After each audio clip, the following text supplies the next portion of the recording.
Hi everybody, good morning. Hope you're having a good day so far. I'm Yasmin Razak from the Maryland PTAC and welcome to one of our webinars. We're delighted to have you join us today. I'm the Marketing and Training Coordinator here at the PTAC. I'm the person that sends you the emails and the invitations. So it's nice to meet you all online.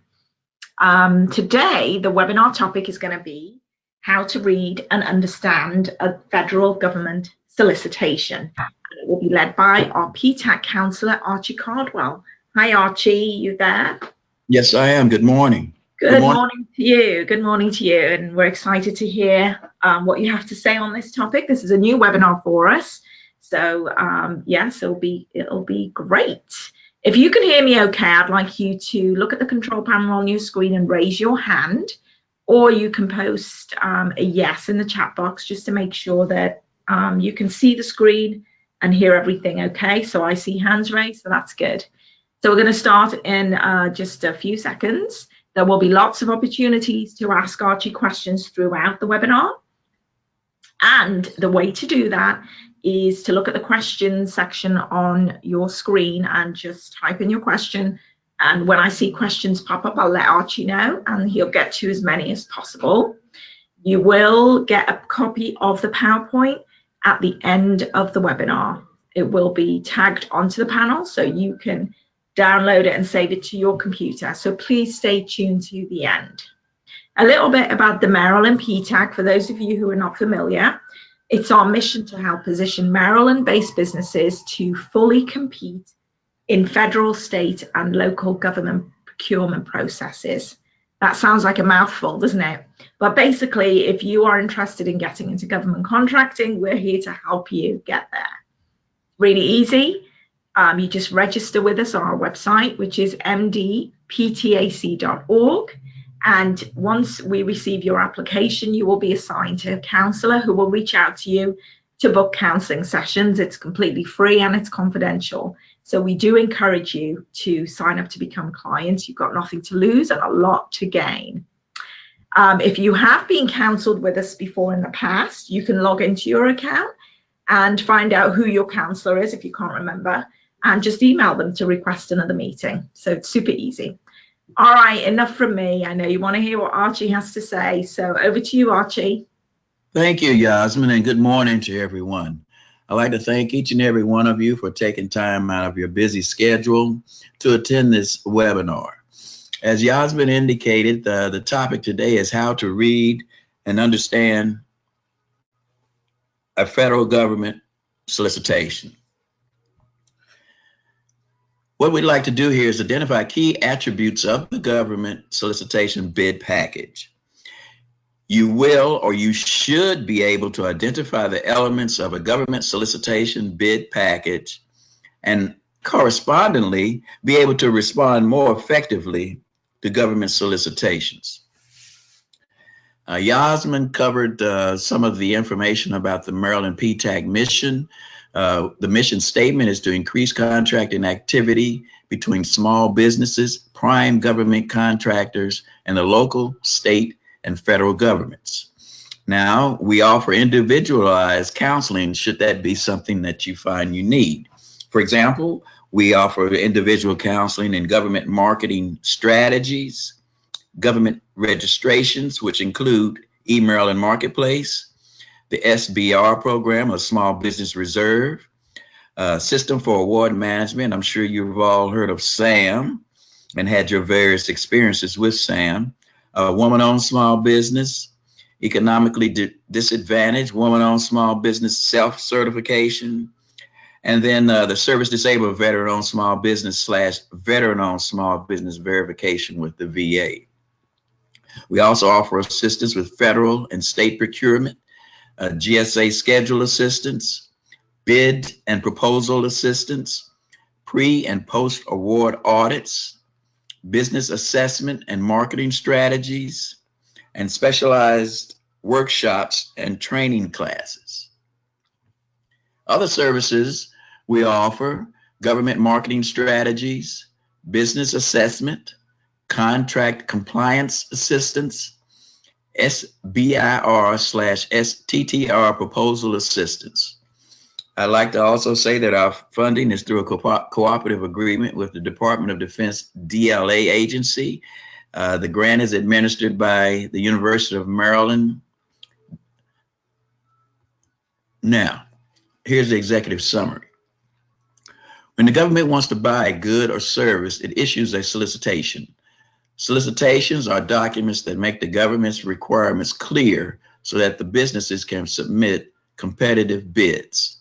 Requests for proposals, or RFPs, are one of the type of solicitations used by government agencies, and it is the one that we're going to concentrate on today. As a small business doing work with the government, you'll be responding to two solicitations. A solicitation bid package is an often complicated document or set of documents to which you develop a responsive proposal. So as I said before, we're going to concentrate on the request for proposal, or the RFP, but some of the other ones are the IFB and the RFQ. RFP responses can be extremely time-consuming and a cost-laden process. The typical RFP is a significantly verbose document that reads like a legal text and has very specific requirements. Most federal government RFP formats are mandated by the Federal Acquisition Regulation, or the FAR, the principal set of rules and regulations through which the government purchases or acquires goods and services. So if you're not familiar with the FAR and you're interested in doing business with the government, I would strongly recommend that you familiarize yourself with the FAR. And I will, in my presentation, I will let you know which parts of the FAR are the ones that you should concentrate on. Now, this is the typical RFP breakdown, sections A through M. All of these sections are divided out, and they speak to different aspects of a government solicitation. Now, remember, the terminology is important. A solicitation is an offer. A contract is not a solicitation. A contract is a binding agreement between the government and a small business concern. So remember your terminology. A solicitation is just an offer. It's the government saying, hey, Mr. or Mrs. Contractor, we need X, Y, Z. Let's talk about Section A. Section A, if we're talking about an RFP, would be the solicitation cover sheet of, for example, an SF 1449. This section identifies the title of the procurement number, the point of agency contact, or POC, how to acknowledge amendments, and how to indicate no response if you decide not to bid. So Section A is the cover page of the SF 1449. Section B. This section is where you provide pricing information. There you will find the contract, the type of contract, identifies contract line items, or CLINs as they are called, and also subcontract line items as SLINs, and all other billable items. So this is where you, after you've developed your pricing, this is where you indicate what your pricing might be. Section C, the all-important statement of work. The statement of work describes exactly what it is the government wants you to do or provide in a product, good, or service. The statement of work in Section C, in my opinion, should be pulled out of the solicitation package. At least two different people should work on the statement of work with a highlighter. Use the highlighter to indicate areas that you do not, that maybe you're not clear about, or you do not totally understand. Those highlighted portions of that statement of work should be generated into questions that you would pose to the contracting officer prior to the solicitation closing.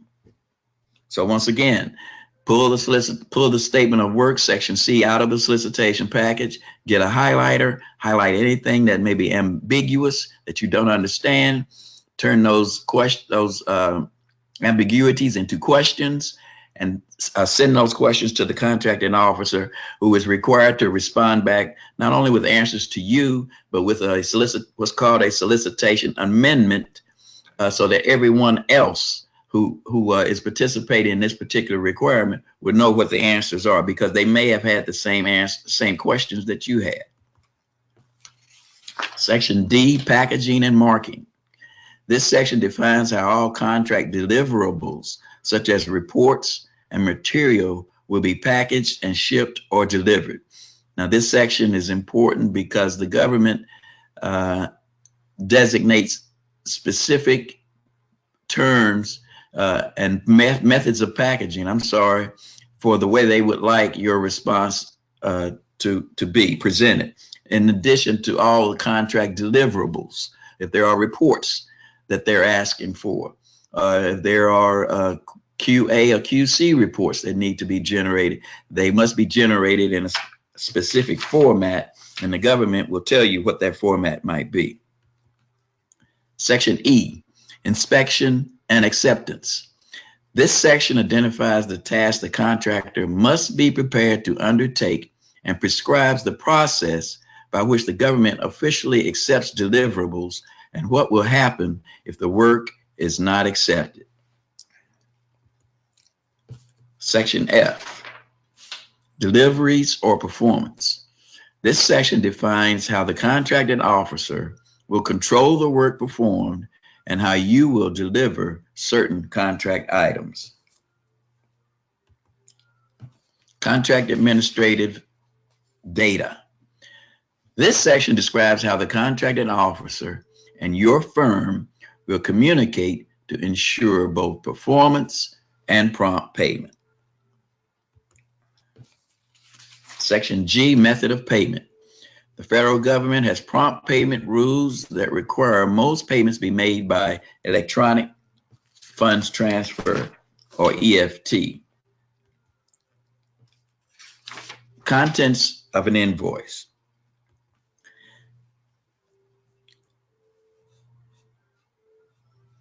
Let's talk about contents of an invoice.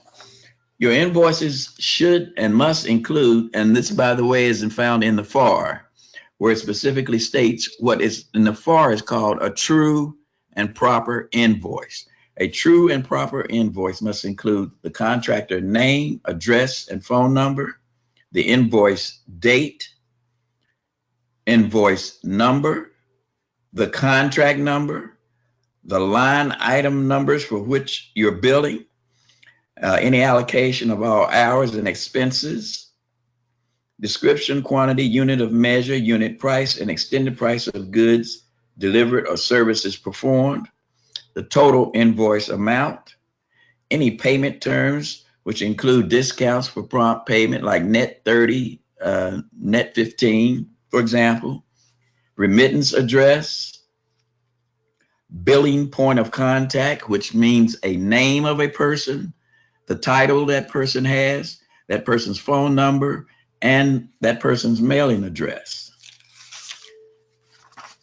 It must also contain shipping information, such as the shipment number, date of shipment, bill of lading number, and weight of shipment. And any shipping charges should be a separate line item on the invoice. Do not include shipping charges in the shipping information. There should also, there should also be a statement signed by an authorized business representative that states, this is to certify that the services set forth herein or the goods described were performed or delivered during the period stated. If travel expenses are reimbursable under the contract, you need to submit travel documents, receipts, and other proof of expenses as required by the Federal Contractor Travel Reimbursement Guidelines. And once again, this would be a separate line item on your invoice. For time and materials or T&M or labor hour contracts, awards, include copies of timesheets in support of direct labor charges. If a subcontractor expenses are reimbursable under a labor hour or time and material contract, you must identify the subcontractor expenses and costs separate from the prime contractor expenses and costs on the invoice. They must be clearly identified. Submit your invoice as supporting documentation. A copy of your subcontractor's invoice when seeking reimbursement or subcontractor expenses is required. Any other information, and I might add any other information or supporting documentation required by the award. The government will return an invoice if it doesn't have the required information or contains errors or exceeds the total compensation ceiling limit for your award. Payment will be delayed until you correct the invoice. So ladies and gentlemen, what that means, if you send in an invoice that has an error or does not have any of the aforementioned things on it, then the clock will restart again, meaning once the true and proper invoice is received, the clock starts for the government to issue a payment through EFT. If for some reason a true and proper invoice is not submitted, then the invoice will be returned and the clock will restart once that invoice has been corrected and sent back to the government. Okay, shipping information we just discussed. Section H, special contract requirements. This section contains a range of special contract requirements which can include key personnel, emergency preparedness, protecting sensitive information, background investigations, risk level designation for the contract, and standard post-government employee certifications. Protecting sensitive information. The government must protect sensitive information during the course of project work and has special requirements about confidentiality and data protection. Very recently, the DoD, or the Department of Defense, has instituted cyber rules that every contractor who's going to do business or would like to do business with the government must adhere to. So the government is fed up with all of their data being stolen. So they're going to encryption. And in order to meet that standard, you have to comply with the new cyber rules. Background investigations. You must undergo a background investigation if you work on site and have unescorted access to government offices or facilities. 2, have access to government networks/systems, or 3, work on contracts and other awards for services with a value greater than $100,000 or on any contract or award at the discretion of the federal government. Risk level designation. Every federal government position, including those of contractors, must be designated with a sensitivity level. As a contractor, you must meet personnel security/suitability standards commensurate with your position's sensitivity level, and you must be subject to personnel investigation requirements. So we're talking about anything from confidential to secret. Post-government employee certifications. If you plan to use a former federal government employee on your contract, then you typically need to complete and submit a post-government employee certification before that employee can work on the contract. Remember, that's before they can work on the contract. Former government employees may be required to provide additional information about their responsibilities while employed at the agency and as a post-government employee working on the agency's subcontract. Contract clauses/general provisions. This section identifies the contract FAR clauses incorporated by reference in the RFP. These clauses have the same force and effect as if they were given in full text and are incorporated into the contract. While this section doesn't require a separate response, its terms will be binding. And I stress, ladies and gentlemen, that you familiarize yourself once again with the FAR clause is found in a typical government solicitation. The clauses sometimes change due to the type of requirement. Maybe from construction, it may be different as far as services as opposed to services. However, you will be held accountable for every FAR clause in your contract award. So I would get a FAR, find a FAR online or get a paper copy because you need to familiarize yourself with what you're getting yourself into. Section I also may have subcontracting reporting. If subcontracting is approved under your award, you must submit a subcontracting report on a semi-annual basis. So if you have a contract award and the subcontracting plan within that award stipulates that you must hire and use certain subcontractors in certain socioeconomic types, such as woman-owned, 8A, hub zone, service disabled, veteran-owned small business, veteran-owned small business. And I think I left one out. But the subcontracting plan stipulates that you will give one of those socioeconomic types of small business a certain percentage of the work required by the contract. Audit of records. Once again, if subcontracting is approved under an award, you must submit a subcontracting report on a semi-annual basis. And so, ladies and gentlemen, let me inform you that those reports are actually read by someone. As when I was a contracting officer and I received subcontracting reports, I read every one of them simply because I wanted to make sure that the prime contractor was not only found the appropriate socioeconomic type of small business, but they were utilizing them. Conversely, I wanted to know if the prime said in this subcontractor report that they could not find a certain socioeconomic type of small business, because I would assist them in finding that type of business. On occasion, I have in my career suspended work until this prime utilized a small business, a certain socioeconomic type of small business. That shows you what kind of power a contracting officer can have. If you're not in accordance with the subcontracting plan, you submit a subcontracting report that says you can't find small businesses, then I guarantee you your work is going to be suspended until you comply.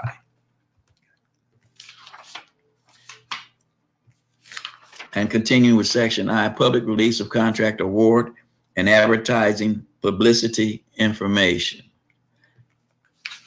Section J, these are all the attachments and exhibits. For example, drawings, things of that nature. This section lists all appendices to the RFP. These attachments and exhibits can cover a wide range of subjects ranging from technical specifications through statement of work items and labor categories required by the federal government. So labor categories, for one example, may be Department of Labor wage determinations, which may be an attachment to the RFP. The purpose of that wage determination is to provide you a point of reference or a benchmark from which to start your labor hour categories. The Department of Labor has issued wage determinations for every state and every county within that state in the United States. So there may be a wage determination out there for your particular county, for the state that you reside in. Statement of work items, technical specifications. Once again, ladies and gentlemen, pull these attachments and exhibits out of the RFP, get your highlighter, highlight things that you don't understand, highlight things that you may not be clear about, generate questions from those highlighted items, and promptly send those questions to the contracting officer, who once again is required to respond, and not only respond, but issue It's what's called a solicitation amendment with the questions and the answers. Section K, reps and certs. If you've started a registration or a profile in SAM, then you must be familiar with ORCA, ORCA, other representations and certifications. This section identifies the elements that you must certify to bid on this contract. For example, you must certify that you either are or are not woman-owned business, for example. You are or are not live in your business is in a hub zone. Just those are examples. So the representations and certifications you not only see in SAM, but you most certainly will see them as a part of your RFP or solicitation package. Section L. This section provides instructions for preparing your proposal. Ladies and gentlemen, next to section M, in my opinion, this is probably one of the most important parts of the solicitation package, because it tells you, or the government is telling you, how to prepare your proposal. It's telling you how many copies of the proposal they want and what format. So please read section L and make sure you understand the preparation instructions for your proposal. And if you, once again, if you have a question, ladies and gentlemen, I stress you address those questions and concerns to the contracting officer. Section M.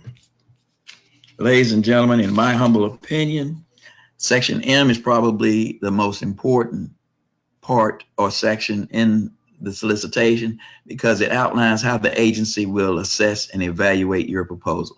It's telling you what is important to the government as far as evaluating your proposal, which means you need to write your proposal in response to what the government considers to be important. So if you have, for example, criteria that in the opinion of the government, that out of three criteria, management, cost, and technical, the government considers, for example, technical to be the most important evaluation criteria, then of course you need to write your proposal and emphasize the technical aspects of whatever the product, good, or services is that you're trying to provide. If it's management, then obviously you want to stress your management team, their credentials, who and where they've worked for, to ensure that your proposal gets proper consideration. Now, there's something called best value evaluation process. I'm sure you've all heard of. The best value process merely means that the government considers price to not be as important as, say, for example, management. Maybe they're listed in order of tech, management, price. What that means is, given two prospective offerers or proposals where the management proposal for both contracts is identical, then the contracting officer would go to the technical aspect and determine and grade which one of those proposals had the better technical proposal. If it's tied again, then it goes to price, meaning the last possible criteria would be for price to determine would be the best value. The best value merely means price is not so important as getting the best management person or getting the best technical approach. Here are some of the rules you need to know. As a government contractor, you probably would need to know what FAR 52.212-1 means. Without it, you will not be able to work with the federal government. It's this provision, as well as many others in the Federal Acquisition Regulation, that has kept many businesses from working with the federal government. As a business owner, you know how much work it is to be your own boss. You've gone back to the drawing board and then back again. You're up before everyone else and you're burning the midnight oil that same day. To you, it's not just paying the bills or putting food on the table. Starting and running your own business is like an adventure and it's part of who you are. There's a unique type of excitement that comes with creating something successful with your name on it. It's what makes all the work so much more rewarding. So you don't want to lose this. So you've approached government contracting because the U.S. federal government is a reliable customer and it's a proven path towards business growth. In the grand scheme of things, federal acquisition regulation doesn't seem like much of a hurdle. If it were, we wouldn't have the over 700,000 active vendors in the federal marketplace that we have today. Plus, if perceived obstacles mattered more than perceived awards, you wouldn't have started your business. So don't be intimidated by the federal acquisition regulation. It's all about knowing what you need to know. Much of it just tells the government what they need to know on their end. So FAR 52.212-1 gives you instructions on how to submit your offer for commercial items, which is the way the government seems to be leaning and going. They're getting away from telling people and specifying contractors specific types of requirements, and they're saying, tell us what you have. What do you have that closely matches our need?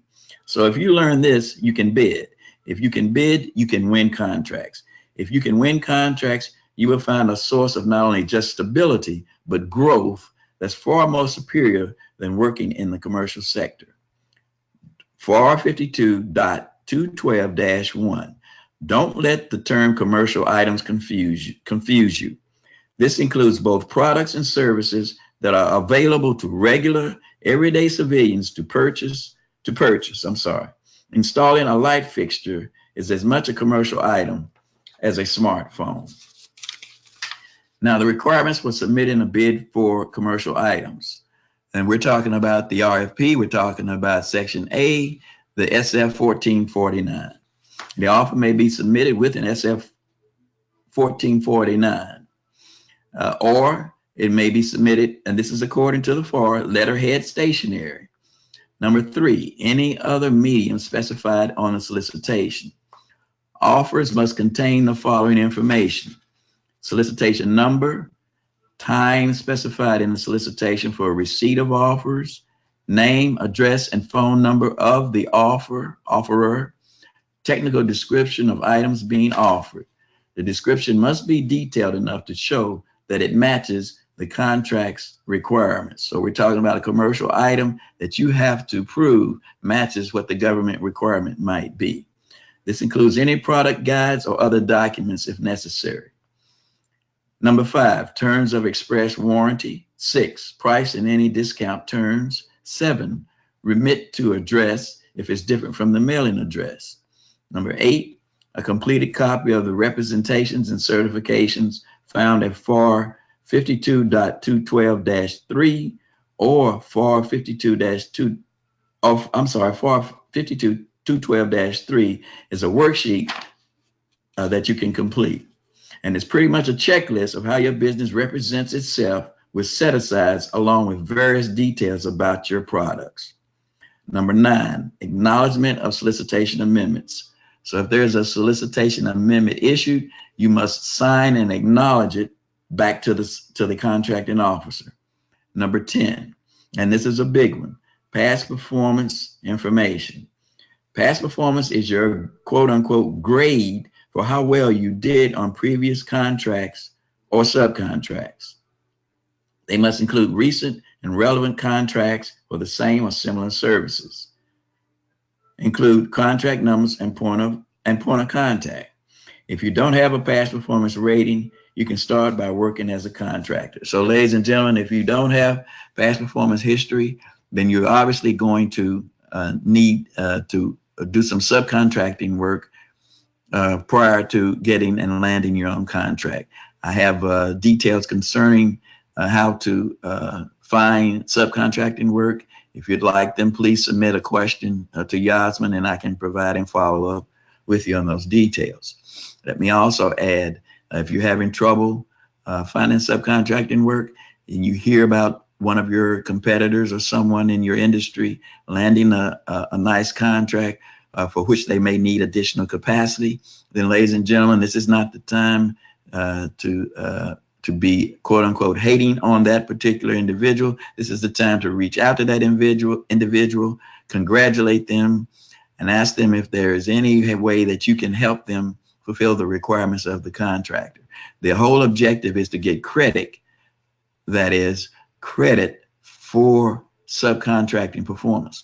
I also stress, ladies and gentlemen, if you haven't completed, for example, in Microsoft Word, a document that details your past performance history in the past 3 years, going back 3 years, with the type of work, the date it was performed, the dollar amount generated, and for whom you performed the work.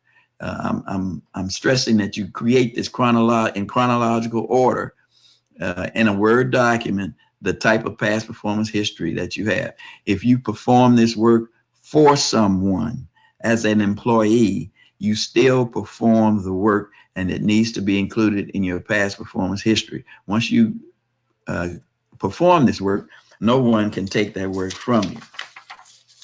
So if you submit the above information, your offer will go through 9 times out of 10. Sometimes the government might require you to submit product samples. That's why it is always important to read through the details of the solicitation and look out for any other FAR clauses and provisions that are mentioned. So what is the risk? Without a proper offer, your bid will be flat out rejected. Think this over. You've worked years to get your company where it is right now. That's not enough that can be said about that. Your business has become a major part of your life, if not your whole life. Even as someone trying to get your foot in the door for government contracts, you've gone through the hoops of subcontracting just to develop your past performance history. You might have spent hours drawing up blueprints or just hours trying to prepare your offer. This could be an opportunity that lasts for years, providing your business employees with a steady stream of work. You've heard, I'm sure you've already heard the term, it only takes one. That means it only takes one contract to get your business up and running. The contract itself could be in hundreds of thousands of dollar range. So you submit your offer. Time passes and the award notice gets released. You didn't get the contract, so you request a debriefing. Ladies and gentlemen, if you do not receive a contract award for which you submitted a proposal, always ask for a debriefing, because you need to know as much information as you can about your proposal and where it fell short. Time passes and the award gets released. Okay, so you request a debriefing. The contracting officer will meet with you, and they may say that you were missing an item on your SF 1499. They might even tell you that your business was their first pick, but because you weren't in compliance with the FAR, they couldn't award to you. And ladies and gentlemen, it doesn't end there. Much like working in the private sector, business relationships matter a lot in government procurement. So if you're not out attending events, you need to be out. You need to do so.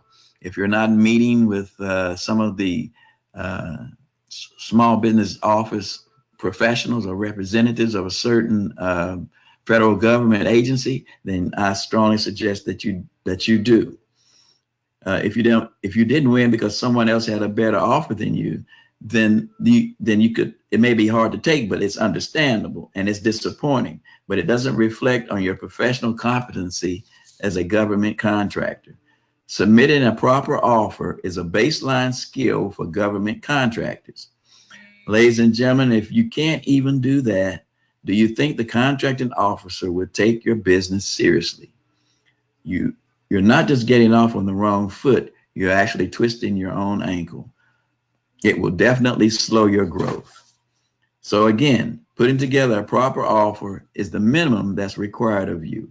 If you're always making mistakes and keep fumbling at this point in the process, you're going to stunt your growth in the market. It's as if you're going on a road trip, but you can't even turn the ignition to get the car going. Take a look at all the instructions above. Everything that I mentioned, ladies and gentlemen, this is not rocket science. This is something that you can do. I think you can do it, and I'm almost positive you can do it. Do not be intimidated by the FAR. Let's play out one more scenario. You submit a proper offer, but don't get the contract. You submit another, and still you don't get a contract. However, as you keep putting your hat in the ring, you gain valuable knowledge towards preparing your bids every time. You're not stuck on basic formatting errors. You're getting real insight from in between the lines. Eventually, since the bidding process has become routine and you keep improving, you will win your first government contract. From there, you can only go up. After you complete this contract, you gather valuable past performance history. The more past performance you have, the easier it becomes for you to win even more contracts. The Federal Acquisition Regulation looks intimidating. There are plenty of important rules that contractors need to know besides FAR 52.212-1. However, with the right resources and professional insight, you can pull back the curtain on these regulations. Do we have any questions? Hi, Archie. Yeah, that was a lot of information. We have questions. Okay. So you ready? Yes, go right ahead, please. Okay. Beth said that you stated as a COR, you would help the prime find a socio-economic sub if the prime claimed he couldn't find one. How do we as a sub get on his radar? You get on his radar by, I have a list of databases available that I can email you where you register your business with some of these large businesses, or it's a directory where you search to find who is getting the large awards and you approach them. So if you would kindly send me that individual's contact information, I would be more than happy to provide the list of databases and directories that you can use to find these subcontracting resources. Okay, great. All right. Here's another question. Let's see. Oh, wow, this is quite a long one. Let's see. Okay. At a federal level, best level has two types. Low price technically acceptable are evaluated first, and then the lowest offer will win the job. I'm not sure if that's even a question, actually. So Farhad, if you're still on the webinar, could you retype it as a question, please? Because that just looks like a statement. Oh, okay. Somebody's trying to get janitorial contracts. How can I get in touch with you? Well, I can answer that. Troy, if you register on our website and become a client, and then we can help you move forward with that. Let's see. Yeah, a lot more people are just saying they want to receive that database that you submitted. Okay, that's not a problem. I'd be more than happy to submit it. And ladies, what I'll do is, if you give me that information, Archie, I'll send it to the whole group with the link. Is it a link or is it a document? Actually, there are links, and there are titles that you just type into your browser, your search engine, and access it that way. So yes, thanks, Yaz. That sounds a lot better than me responding individually.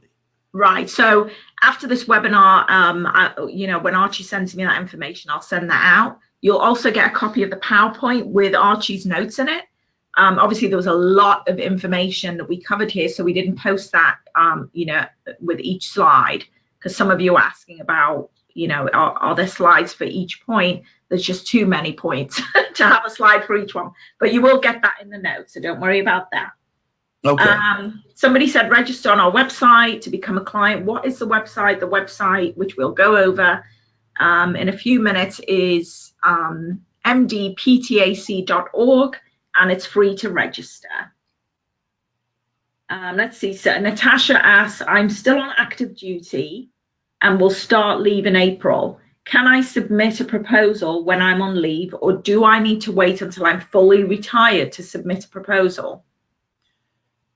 That's a tricky question. You can start work on the proposal. However, I would not submit that proposal until you're on you're actually off active duty. There are rules that I'm not quite familiar with that state you have to wait a specific amount of time depending on what agency, for example, you are submitting a proposal for. So if, for example, you're submitting a proposal for a solicitation package issued by the agency for which you're retiring, then you're going to have some problems because if my memory serves me correctly, there is a period of time that I'm not quite sure if it's a year, 2 or 3 years, but there's a period of time for which you are not allowed to participate in any type of procurement activities with an agency for which you used to work. If you'd like to email me personally, I can research that question, or if you'd like to register through marylandptac.org, I would be happy to be your mentor or your counselor and help you with that particular project.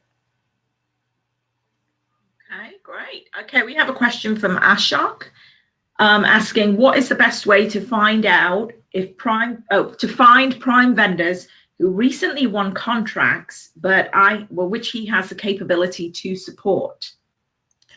Good morning, Ashok, and how are you, young man? It's so nice to hear your voice again. Ashok is one of my clients. As a matter of fact, we had a long discussion yesterday. I wish there was a magic bullet that I could tell you to find this gold mine of prime contractors. But once again, Ashok, please pay attention to the email that I'm sure Yaz is going to provide with all the lists of databases that are available. In addition, Ashok, please feel free to call me or contact me if you are experiencing any difficulties accessing any of these databases. I don't anticipate it. One really good database is FPDS, Frank, Sam, Papa, Sam. And this is a database that contains all of the government contracts awarded over the small business threshold, which I believe now is $150,000. I may be wrong. And it lists these contract award, the amount awarded, to whom it was awarded, etc. So FPDS, Federal Procurement something something. Look that up in your browser, FPDS. That to me is the definitive way to find, because it lists all the contract awards. Next question. Okay, somebody has asked if the PTAC provides forecasting for upcoming projects. Now, we don't in classes. Is this something that you cover in your counseling sessions, Archie? What was the question again? I'm sorry. How to get forecasting for upcoming projects?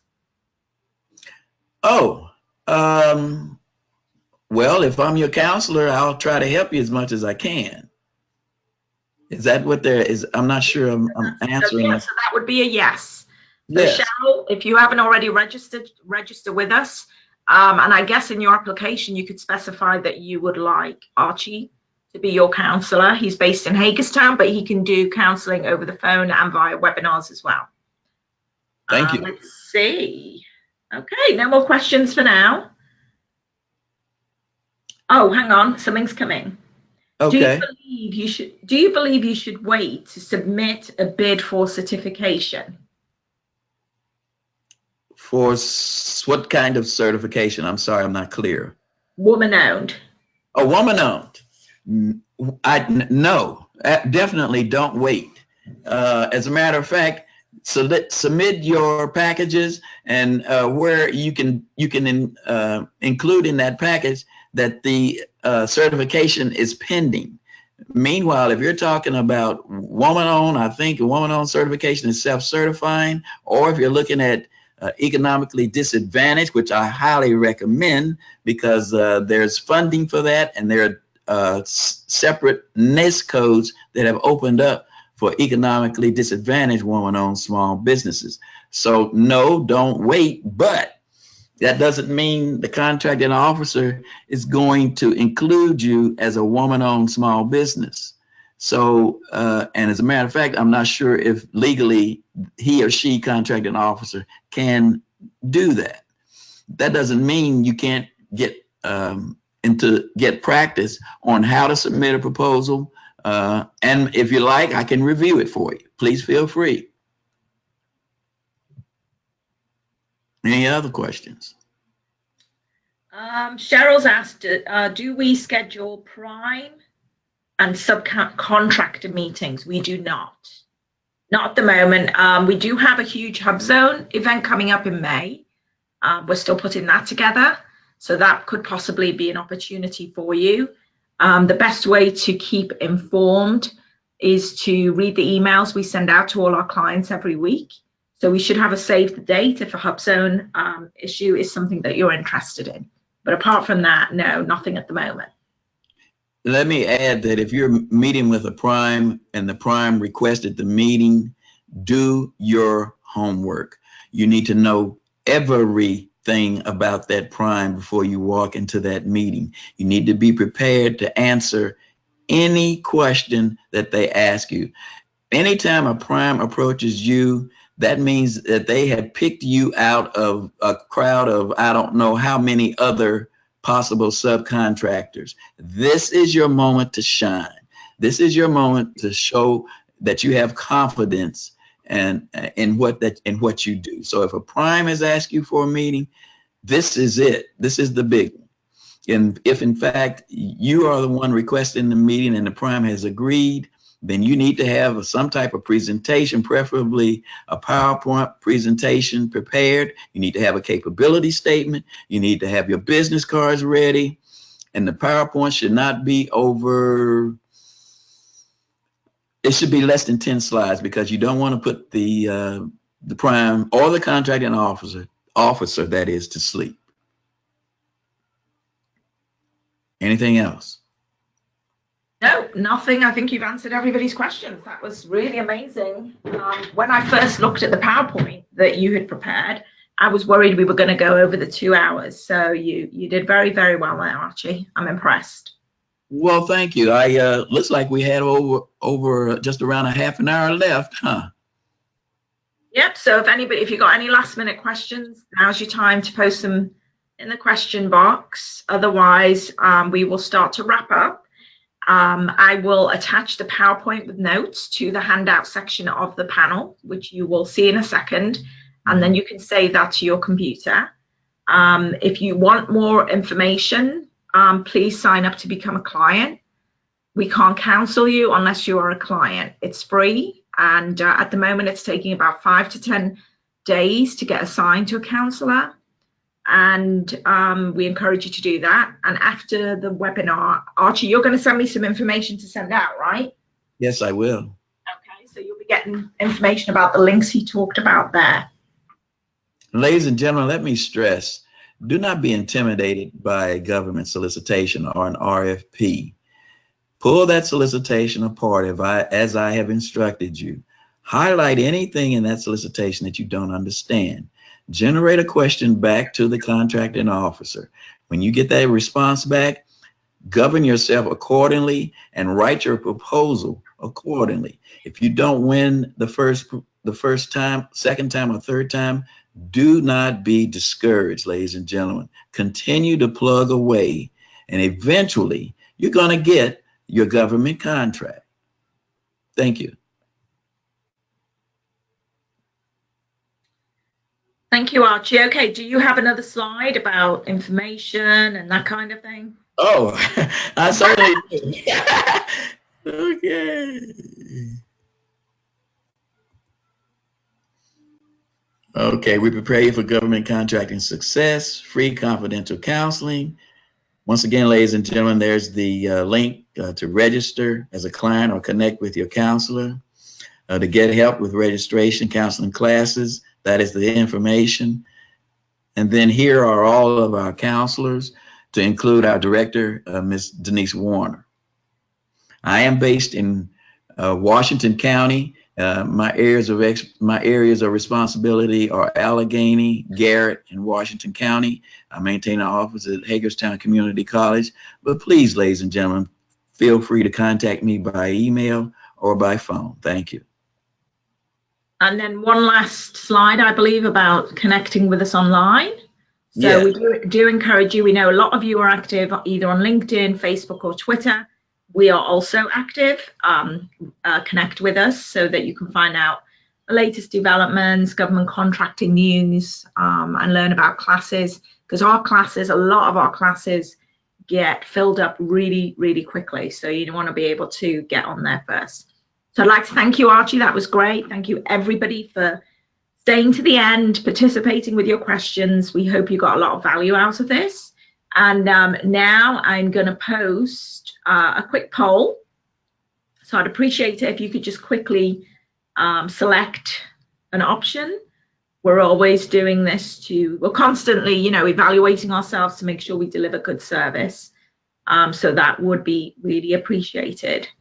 So thanks again, Archie, and thanks everybody. Have a great day. Thank you. You're welcome.